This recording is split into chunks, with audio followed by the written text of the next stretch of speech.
Hello friends. आपके साथ बात करते हैं इस वीडियो के अंदर बजाज फाइनेंस के बारे में। हालांकि मैं बजाज फाइनेंस के अलावा जो है कुछ और एनबीएफसी कंपनीज हैं, तीन और एनबीएफसी कंपनीज जो हैं उनकी जिक्र करूंगा यहाँ पर। और लेकिन बेसिकली जो मैं बात कर रहा हूँ वो बजाज फाइनेंस से रिलेटेड है। लेकिन ये जो बातें मैं आपके साथ करूंगा ये वास्तव में जो दूसरी कंपनीज हैं उनसे भी रिलेटेड हो सकती हैं। तो देखिएगा, आप लोग जानते हैं कि जो एनबीएफसी स्पेस है उसके अंदर जो है पिछले 2 महीनों के अंदर देखेंगे तो आप बहुत जबरदस्त जो है पेन देखने के लिए मिलेगा। और बाजार के अंदर एनबीएफसी स्पेस के अंदर अगर हम बात करें तो दो दिग्गज कंपनियां हैं जिनको आप मान सकते हैं कि जो है वेल मैनेज्ड कंपनीज हैं, जिनमें पहली company H D F C limited. तो H D F C group की जो है flagship company H D F C limited, जिसमें डिफरेंट टाइप्स की जो असेट्स हैं और डिफरेंट टाइप्स की जो इन्वेस्टमेंट्स हैं और अलग तरीके का पोर्टफोलियो और एक बेहतरीन कंपनी है। और वहीं पर एक दूसरी बेहतरीन कंपनी जिसका नाम है बजाज फाइनेंस लिमिटेड। और बजाज फाइनेंस लिमिटेड भी जो है सेंसेक्स का शेयर है। और देखिएगा आप, बजाज फिनसर, बजाज फाइनेंस और साथ में अगर हम बात करें एचडीएफसी लिमिटेड की, तो ये सभी के सभी शेयर जो इंडेक्स के शेयर्स हैं, निफ्टी में भी हैं और जो है सेंसेक्स के अंदर भी है। तो लेकिन बजाज फाइनेंस का जो शेयर है आप लोग जानते हैं कि 4900 के जो हाई प्राइजेस थे वहां से कट होता होता 1900 रुपए तक की लाइन जो है इसने देखी। और आज जो है मार्केट के अंदर जो है एक जो है रैली जो है एनबीएफसी स्पेस के अंदर देखने के लिए मिली। और बजाज फाइनेंस जो है उस रैली को जो है लीड कर रहा था, क्योंकि दिग्गज शेयर है। तो बजाज फाइनेंस के अंदर भी और इवन एचडीएफसी लिमिटेड के अंदर भी जो एक अच्छी तेजी जो है देखने के लिए मिली। और इसके अलावा जो बैंकिंग स्पेस था, यानी कि जो बैंक निफ्टी वाला जो स्पेस था, उसके अंदर भी एक बेहतरीन तेजी जो है देखने के लिए मिली। अब बात ये आती है कि ये जो स्पेस है इसके अंदर जो ये तेजी है, क्या ये टिकेगी या नहीं टिकेगी, ये कितनी सस्टेनेबल है। दूसरी बात ये है कि क्या ये जो रैली है ये रिलीफ रैली है या अभी इसमें और भी जो हाइज हैं वो देखने के लिए मिलेंगे। तो देखिएगा, इस पूरे आउटलुक के साथ हम बात करेंगे।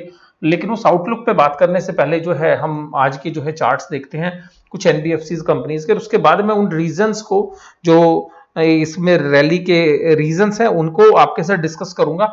और उसके बाद जो है क्या ये रैली सस्टेनेबल है या नहीं है, वो भी जो है मैं आपके साथ जो है बात करता हुआ नजर आऊंगा। तो देखिएगा, सबसे पहली बात है कि अगर बजाज फाइनेंस के शेयर्स की बात करें तो आज बजाज फाइनेंस का शेयर जो है सुबह जो है पॉजिटिव नोट के साथ जो है खुला। और कल भी जो है बजाज फाइनेंस जो है पॉजिटिव टेरिटरी के अंदर ही बंद हुआ था। और उसके बाद जो है काफी समय तक, करीबन 1 से 2 घंटे तक जो है ये पॉजिटिव टेरिटरी के साथ जो है अपने आप को कंसोलिडेट कर रहा था। और उसके बाद एक जो हाई थे उसने 2100 रुपए के आसपास के जो हाई बनाए और फिर वहां से फिर एक जो है थोड़ी देर के लिए करेक्शन आई। और फिर यहाँ पर एक बेस जो है बनाते हुए जो है पूरे के पूरे स्पेस के अंदर भी और बजाज फाइनेंस के अंदर भी एक रैली बनती हुई नजर आई।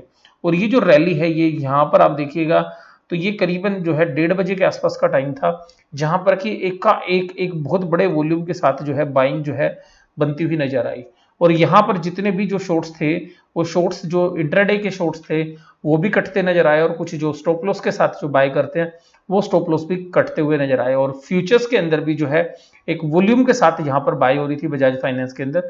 और फिर देखिएगा यहाँ पर, और फिर उसने 1:30 बजे के बाद जो है रुकने का नाम नहीं लिया।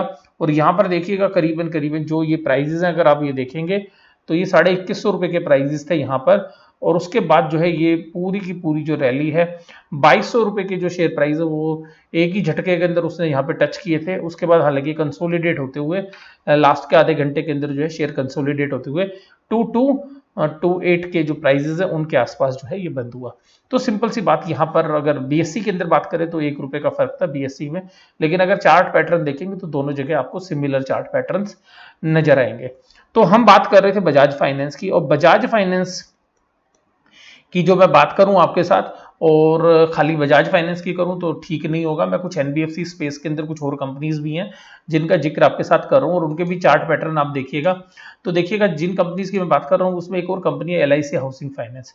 तो आप देखिएगा सिमिलर तरीके के जो चार्ट्स हैं आपको नजर आएंगे। थोड़ा बहुत फर्क होगा, ये पहले ऊपर खुले फिर यहाँ पे करेक्शन आई और फिर देखिएगा एक तेजी। तो ये इस तरीके की जो है तेजी यहाँ पर भी एलआईसी हाउसिंग फाइनेंस के अंदर देखने के लिए मिली। उसके बाद देखिएगा इसी तरीके की एलआईसी हाउसिंग फाइनेंस में भी देखिएगा जो तेजी थी वो 9% की थी। 8.9% मतलब 9% की तेजी थी यहाँ पर भी। और इसी तरीके की जो तेजी थी वो कुछ और भी शेयर्स में थी। तो क्योंकि पूरा आउटलुक जो है आपको पता चल जाएगा कि केवल एक शेयर्स के अंदर तेजी नहीं थी, और भी शेयर्स में थी। और इसी तरीके से चोलामंडलम फाइनेंस का जो शेयर है, यहाँ पे एक वॉल्यूम के साथ सेलिंग आई थी सुबह मॉर्निंग में, लेकिन इसने भी देखिएगा पूरे दिन भर के अंदर कंसोलिडेट करता रहा और एक नए प्राइजेस जो है बनाता रहा ऊपर की लेवल पे। और इसी तरीके से जो है यहाँ पर भी एक बड़े जो अच्छे प्राइजेस थे, यानी कि 9.61% की तेजी थी, वो देखने के लिए मिली। और ये जो शेयर था जिसकी हम बात कर रहे हैं, मन्नापुरम फाइनेंस, ये 13.42 की जो है तेजी के साथ ये भी बंद हुआ। और मन्नापुरम फाइनेंस के अंदर भी आपको सिमिलर चार्ट पैटर्न्स जो है लगेंगे, थोड़ा सा ऊपर नीचे हो सकता है, थोड़ा सा 19-20 हो सकता है। हालांकि जो चार्ट आप देख रहे हैं बजाज, क्या नाम है, मन्नापुरम फाइनेंस का, ये 5 डेज का जो चार्ट है ये आपके सामने है। तो ये जो चार्ट आपके साथ है ये 5 डेज का चार्ट है। तो 5 डेज के अंदर देखिएगा कि मन्नापुरम ने जो है किस तरीके से बेस बनाते हुए जो है रैली की है। तो ये जनरली फ्राइडे के सेशंस के अंदर भी कमजोर नहीं हुआ था, जब और बाकी जो शेयर्स थे वो कमजोर हो रहे थे एनबीएफसी स्पेस के। तो देखिएगा मैंने इन सब शेयर्स के साथ आपके साथ बात तो की। मैं अब इनके साथ जो बात करूंगा तो जनरली मैं बजाज फाइनेंस पे बेसिकली बात करूंगा ज़्यादा। देखिए लेकिन मन्नापुरम फाइनेंस के अंदर जो है, मैंने संडे के साथ में आपके साथ वीडियो शेयर की थी, तो मैंने आपके साथ बताया था कि देखिएगा इनके पास जो एनसीडी है उसका जो रिडम्पशन प्रेशर्स है अगले 6 महीने के अंदर, वो काफ़ी जबरदस्त तरीके से जो है आने वाले हैं।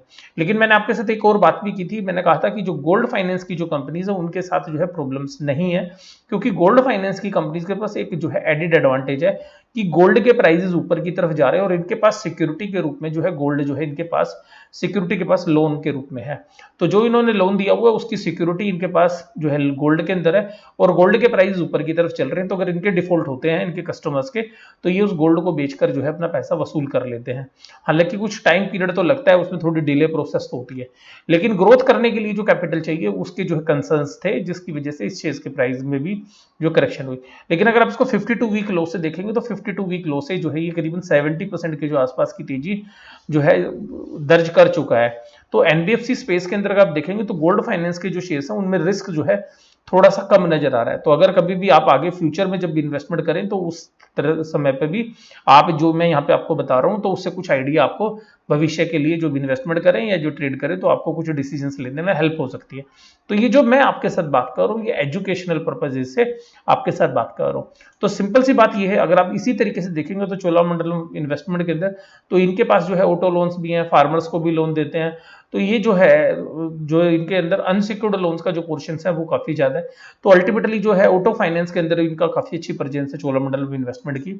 और इसी तरीके से एलआईसी हाउसिंग फाइनेंस जो है घर से संबंधित है, लेकिन क्योंकि कोविड-19 की वजह से रियल एस्टेट के ऊपर भी प्रॉब्लम्स थी तो इस शेयर्स के अंदर भी करेक्शन हुई है। अगर आप इसको पिछले 10 या 15 साल में देखेंगे तो ये भी बहुत अच्छा परफॉर्मर रहा है, बहुत अच्छी ग्रोथ जो है इसने दिखाई है। हालांकि एलआईसी का जो स्टेक है इस कंपनी के अंदर है, तो सिंपल सी बात ये है कि यहाँ पर भी जो है ये जो है रिकवरी हुई। अब बात करते हैं अपने जो शेयर जिसकी हमने बात की थी, वो शेयर है बजाज फाइनेंस।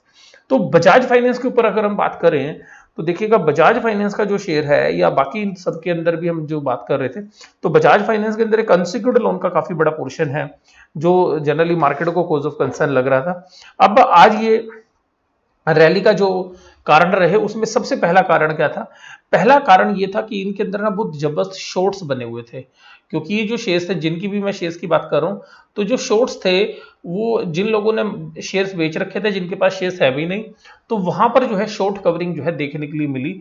और सीधी सी बात ये है कि ये शॉर्ट कवरिंग पूरे एनबीएफसी स्पेस के अंदर और बैंकिंग शेयर्स में, तो ये दोनों सेगमेंट थे जहां पर सबसे ज्यादा शॉर्ट्स बने हुए थे। और आज ऑपरेटर्स ने इन्हीं दोनों के अंदर जो शॉर्ट्स थे वो कवर करा दिए, ऐसा मुझे तो लगता है।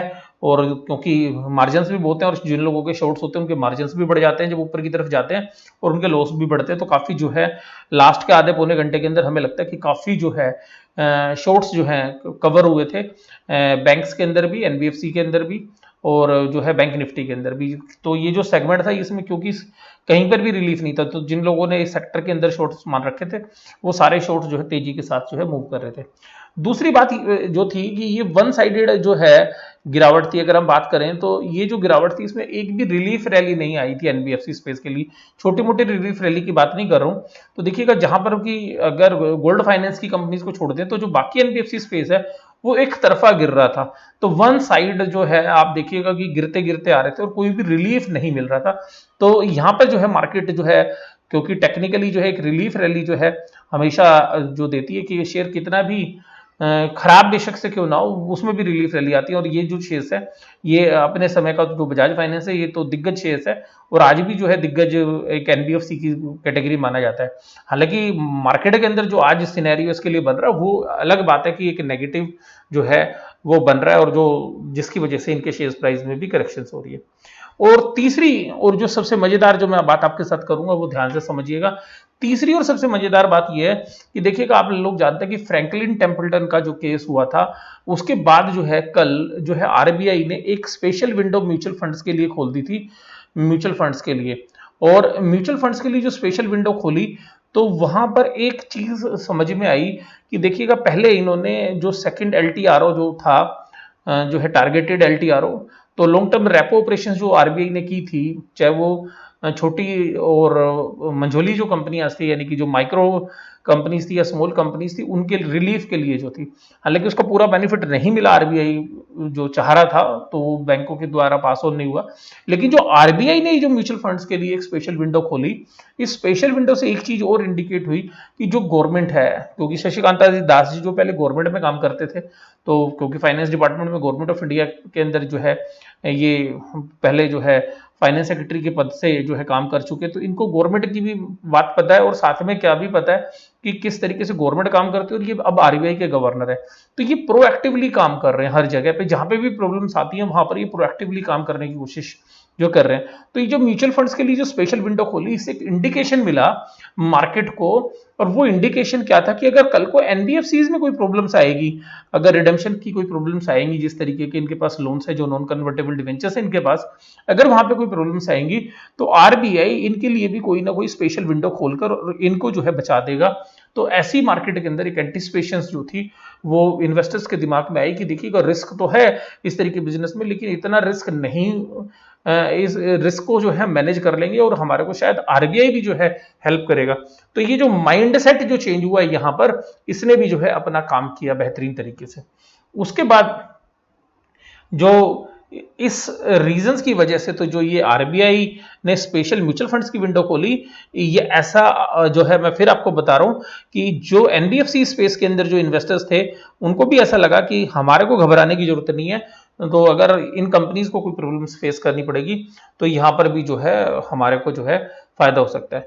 और लास्ट रीजंस जो मैं आपको बताता हूं कि साइकोलॉजिकली भी देखें तो बहुत सारे लोग जो शॉर्ट्स इसको जो खेल रहे थे, और जो लोग इसको 40 50 60 की पी पर जिन शेयर्स को लेते थे बजाज फाइनेंस को, तो उनमें से कुछ लोगों को ऐसा भी लगता है कि शेयर्स बहुत गिर गया, तो कुछ लोग एवरेज करने के लिए भी जो है हो सकता है कि यहाँ पर आए हों, क्योंकि प्राइजेस जो है ऊपर के प्राइस से करीबन 55-60% जो है करेक्ट हो चुके हैं। तो वहां पर भी जो है कुछ माइंडसेट, और जब शेयर चलता है, तेजी होती है, तो बहुत लोगों को यह भी लगता है कि यार मैं ट्रेन मिस ना कर जाऊं, तो वो लोग भी पकड़ने के लिए जो है शायद दौड़ते हैं।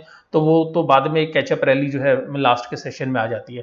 और इसके अलावा जो इंट्राडे शॉर्ट्स होते हैं, क्योंकि इनको रोज लोग शॉर्ट्स मार रहे थे बजाज फाइनेंस या जो एनबीएफसी स्पेस में, लोग रोज शॉर्ट खेलते थे, शेयर नीचे चला जाता था, तो वहां पे कवरिंग। तो आज जो शॉर्ट्स के जो इंट्राडे ट्रेडर्स हैं, शायद उनको भी ट्रैप जो है मार्केटर ने करने की कोशिश की। तो मैंने आपको सारे रीजंस जो है सिलसिलेवार तरीके से बताए, जो आज एनबीएफसी स्पेस के बढ़ने के जो है मुख्य कारण रहे। अब आप बात करेंगे कि क्या यहाँ पर जो है और मार्केट बढ़ सकती है। देखिएगा, ये तो देखिए कोविड-19 की जो प्रॉब्लम्स है वो किस तरीके से फेस आउट होगी, उसके बाद पता चलेगा। और दूसरी बात, शॉर्ट टर्म में देखिएगा, अगर शॉर्ट्स अभी और बने होंगे तो हो सकता है थोड़ी बहुत रैली अभी आपको और देखने के लिए मिले। लेकिन जो भी अब रेगुलेटरी आउटकम्स हैं या मार्केट किस तरीके से काम करती है, बिजनेस के अंदर इनके जो है प्रॉब्लम्स जो है ग्रोथ के फ्रंट्स पे जो है, वो सभी एनबीएफसीज को देखने के लिए मिलेगी। तो उस रीजन से जो है मार्केटर ने इनको पहले ही करेक्ट कर लिया। तो क्या इनको भी खरीदना चाहिए? तो देखिएगा, मैं तो यही कहूंगा कि खरीदने का शायद समय अभी जो है लॉन्ग टर्म के लिए नहीं है। जब सारी चीजें क्लियर हो जाएं और मार्केट किस तरफ बैठती है, एक स्टेबिलिटी जो मार्केट में है, तो आप एक अच्छा सा पोर्टफोलियो जो डिजाइन करें और अपने जो भी अच्छे शेयर्स हैं उनको आप रखें। और मैं आपको पर्सनली भी बोलता रहता हूँ कि मैं भी जो है अब कंफर्टेबली जो है अपनी लिक्विडिटी जो है मेंटेन करके जो है मैं रखे हुए, और मैंने कल आपको वीडियो के अंदर जो है वो सारी बात जो पोर्टफोलियो एनालिसिस के अंदर सारी बातें बताई थी कि किस तरीके से मैंने अपने पिछले 8-10 दिन के अंदर रिएक्ट किया है और आगे मेरे क्या कोर्स ऑफ एक्शंस हैं। तो ये वीडियो जो है मैंने आपके साथ शेयर की। आपको ये वीडियो कैसी लगी जरूर से जरूर आप मुझे कमेंट बॉक्स में बताते रहिए, और मैं उन कमेंट्स को पढ़ता रहूँगा। और अगर वो जो कमेंट्स इकट्ठे हो जाते हैं तो उसके बाद जो है 10-15-20 दिन के अंदर जो है मैं अच्छी वीडियो भी आपके साथ जो है शेयर करूंगा, जिसमें आपके कमेंट्स जो होंगे, उनसे संबंधित जो सवाल आपके होंगे, उनके बारे में भी मैं आपको जवाब देता रहूँगा। तो ये जो वीडियो है आपको कैसी लगी, ये तो जो है मैं अब आप मुझे बताइएगा प्लीज़।